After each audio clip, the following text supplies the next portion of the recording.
अपने परवरदिगार के नाम की तस्बीह करो जिसकी शान सबसे ऊंची है।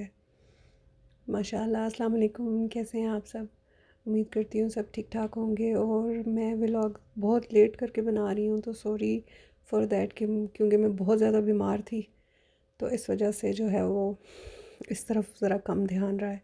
वैसे मैं शार्ट तैयार करती रही हूँ, वो आपके साथ शेयर करती रही हूँ, लेकिन व्लॉग जो है वो आज बड़े मुश्किलों से मैंने जो है ना वो एडिट किया है, और मैंने कहा अब इसके ऊपर जो है वो आपके साथ बातें करूं। तो मौसम बड़ा खुशगवार है, धूप निकली हुई है, फूल खिले हुए हैं माशाल्लाह से।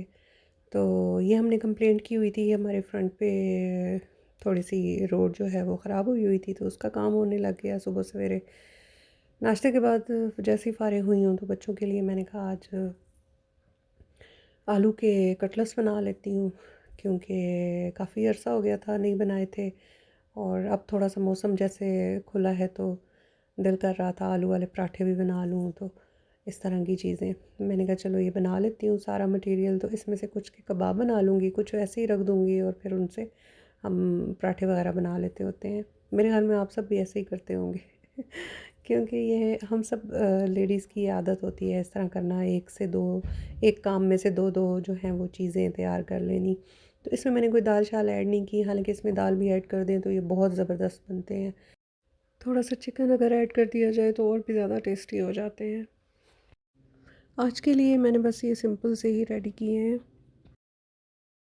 तो जो चीज़ मेरे पास अवेलेबल थी मैंने कहा चले इसी से ही जल्दी से जो है बच्चों के लिए कुछ ना कुछ तैयार करके रख दूँ, ताकि जो है वो काम आता रहता है फिर आगे एक दो दिन तक उनके जो है वो अ, चस्के जो हैं वो पूरे हो जाते हैं बाहर से चीज़ नहीं मंगवानी पड़ती। इस तरह करने से ये फ़ायदा हो जाता है। मैं थोड़े बड़े साइज़ के बनाती हूँ, साइज़ में इसलिए थोड़ा बड़ा रखती हूँ कि बच्चे ताकि दो खा लें तो राज़ी हो जाएं। तो अभी मैंने आज तो अंडे भी ऐड नहीं किए, अल्लाह करे कि ठीक बन जाएं। तो बहरहाल आप सुनाएं, आप क्या कर रहे हैं आजकल? सब रमज़ान की तैयारियों में लगे हुए हैं, और मेरे से मसा करके तो डेली का काम हो रहा है। तो इस वजह से मैं ऐसा कोई व्लॉग नहीं तैयार कर सक रही, जो कि हर तरफ मैं आजकल देख रही हूँ यूट्यूब पे फुल डे सबकी तरफ से बस यही आ रहा होता है कि जी रमज़ान की तैयारियाँ, रमज़ान की तैयारियाँ। हालांकि रमज़ान आने में अभी काफ़ी सारे दिन रहते हैं, तो मेरे ख़्याल में तो बच्चे जो हैं वो रमज़ान तक ये चीज़ें जाने भी नहीं देंगे।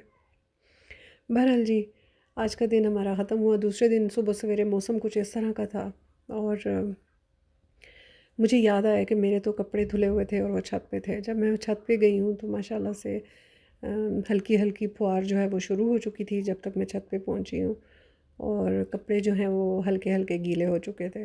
और मेरा दिल बड़ा वो खफा हुआ कि अब ये अंदर जाके फिर मुझे कहीं ना कहीं डालने पड़ेंगे, और फिर इनको एक दिन तो लगेगा सूखने के लिए। तो गलती हो गई, अगर कल शाम उतार लेती तो ये गीले ना होते अभी। लेकिन बहरहाल चले, अब तबीयत ख़राब हो तो फिर इस तरह के काम तो होते रहते हैं। बहरहाल ये दोपहर तक जो है वो सही शदीद वाली जो है वो बारिश स्टार्ट हो गई हुई है। माशाल्लाह बहुत खूबसूरत, बहुत हसीन मौसम हो गया है। तो इस हसीन मौसम को एंजॉय करने के लिए सबसे ज़रूरी क्या चीज़ होती है?